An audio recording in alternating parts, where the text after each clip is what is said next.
Kagulat World. Hindi lang kasaysayan ang nakataya, kundi isang buhay na pangarap na abot kamay na.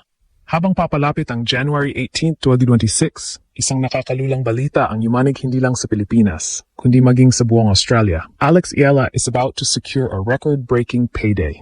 Alam niyo ba, mga Kagulat World, na sa pagtapak pa lang ni Alex sa main draw ng Australian Open 2026, garantisado na siyang magbubulsa ng 150,000 Australian dollar o tumataginting na 5.9 million pesos.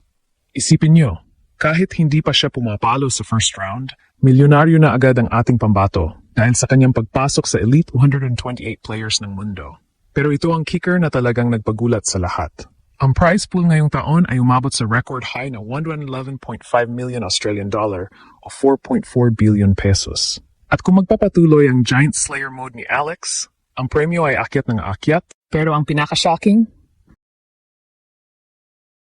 ang mag-uwi ng tropeo sa Melbourne Park ay tatanggap ng mahigit 4.15 million Australian dollar, isang halagang hihigit sa 165 million pesos.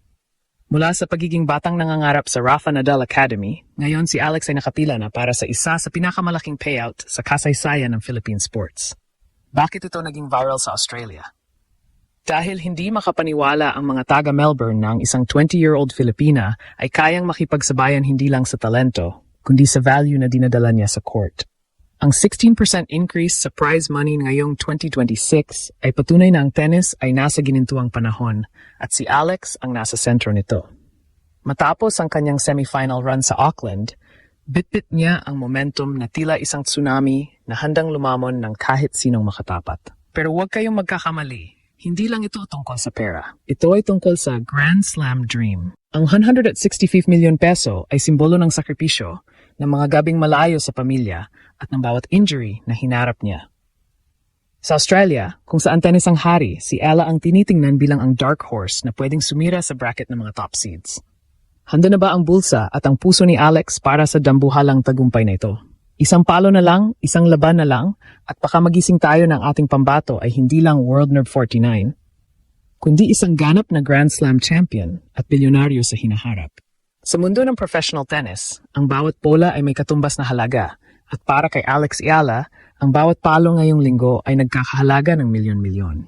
Pero paano nga ba narating ng isang Filipina ang puntong ito kung saan buong Australia ay nakatitig sa kanyang bawat galaw? Ang sagot, tactical brilliance at mental toughness.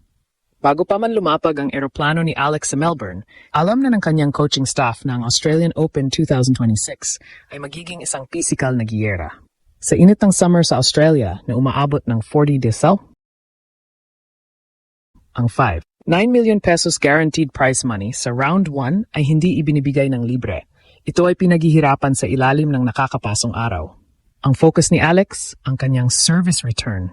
Ito ang naging sandata niya sa Auckland kung saan nagawa niyang basagin ang serve ng mga higanteng tulad ni Wang Xinyu. Ngunit hindi lang pera ang usapan dito. Ang 165 million pesos prize money para sa champion ay isang simbolo ng ultimate peak. Upang makuha ang unang hakbang patungo rito, kailangang malampasan ni Alex ang pressure ng pagiging the first Filipina main draw entrant sa Melbourne Park sa loob ng mahabang panahon. Ayon sa mga analysts sa Melbourne, ang left-handed advantage ni Alex ang magiging X-factor. Mahirap pasahin ang spin ng isang kaliwete, lalo na sa mabilis na hard court ng Rod Laver Arena. Sa kanyang huling press conference bago ang main draw, kitang-kita ang seryosong mukha ni Alex. It's not about the money, it's about why I started playing this sport.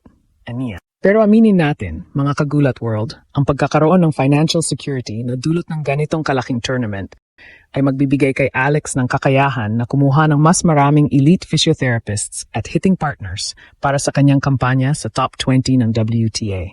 Isipin niyo, sa bawat round na may papanalo ni Alex, halos na doble ang kanyang premyo.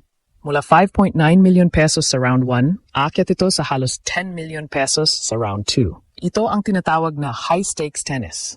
Ngunit sa kabila ng dambuhalang halagang ito, nananatiling nakitapak sa lupa ang ating pambato. Ang kanyang training regimen sa Koyong Classic ay nakatutok sa short point efficiency, ang mabilis na pagtapos sa rally para makatipid ng enerhiya para sa posibleng 2-week marathon. Ang tanong, kakayanin ba ng stamina ni Alex ang pressure ng media, ang ingay ng crowd sa Australia, at ang bigat ng 165 million pesos fee na pangarap?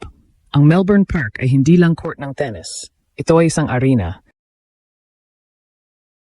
kung saan ang mga pangarap ay nagiging ginto. At si Alex Ala, handa na siyang kunin ang sa kanya. Alam niyo ba, mga Kagulat World, na bago pa man pumutok ang unang serve sa Australian Open, kailangang dumaan muna si Alex sa isang exclusive club. Ito ang Koyong Classic na gaganapin ngayong January 13 hanggang 15. Isipin niyo, 4 na babae lang sa buong mundo ang inimbita ito. At isa na doon ang ating pambato. Makakasama niya ang 2024 Wimbledon semifinalist na si Donna Vekic, ang local star na si Priscilla Hon, at ang legend na si Daniela Hantuchova. Bakit ito mahalaga? Dahil ito ang huling pagkakataon ni Alex na i-calibrate ang kanyang laro bago ang main draw. At ang nakakalula, habang nag-iinsayo siya sa Koyong, alam ni Alex na salyado na ang kanyang 5.9 million pesos na premyo sa Australian Open. Pero ang tanong ng marami, sapat na ba ang semifinal run niya sa Auckland para talunin ang mga higante sa Melbourne? Matatandaan na noong 2025, ang kabuuang earnings ni Alex ay umabot na sa mahigit $900,000 o 53 million pesos. Pero sa isang iglap ngayong 2026, pwedeng maduble o matriple ang halagang iyan. Kung makakaabot si Alex sa 4th round of 16, ang premyo ay aakyat na sa mahigit 600,000 Australian dollar o halos 24 million pesos. Ito ang pressure na hindi kayang dalhin ng ordinaryong atleta. Sa bawat palo, may katumbas na halaga ng bahay, lupa at kinabukasan ng Philippine tennis. Pero narito ang tunay na shock factor. Sa live tracking ng WTA rankings ngayong January 12, 2026, opisyal na nang pumasok si Alex sa world number 49. Siya ang kauna-unahang Pilipino, lalaki o babae, na nakabasag sa top 50 barrier sa Open era. Ang ranking na ito ang nagbigay sa kanya ng direct entry status. Ibig sabihin, hindi na niya kailangang dumaan sa nakakapagod na qualifiers. Direkta na siyang nakaupo sa main table, kasama ang mga reyna ng tennis, tulad nina Iga Swiatek at Aryna Sabalenka.